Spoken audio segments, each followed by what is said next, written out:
Hi guys! Welcome back to our YouTube channel. Please don't forget to like, share, and subscribe para lagi kayong updated sa mga video na i-upload ko sa aming YouTube channel. Alright, may mga tanong po tayo dito.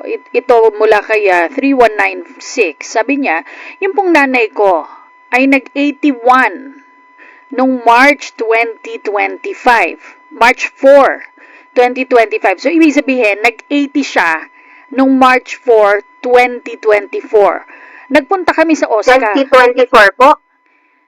Opo. O 2025? O, nag-81 daw po noong March 2025. So, gusto niyang i-claim yung nung nag-80 yung nanay niya.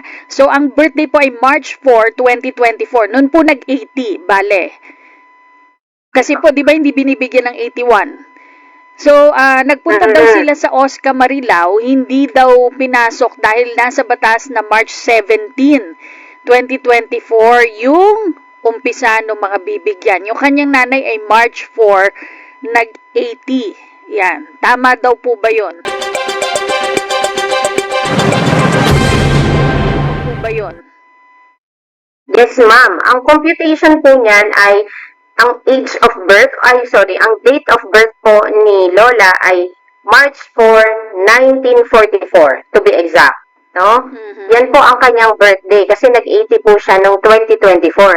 Subalit, ngunit, datapwat, ang date po ng kanyang birthday ay March 4. Hindi po pumasok sa March 17, ma'am. Oo, nauna ng ilang araw eh. Bakit nga po ba yung cut-off? Ipaliwanag po natin, bakit po March 17, 2024 yung cut-off para dyan?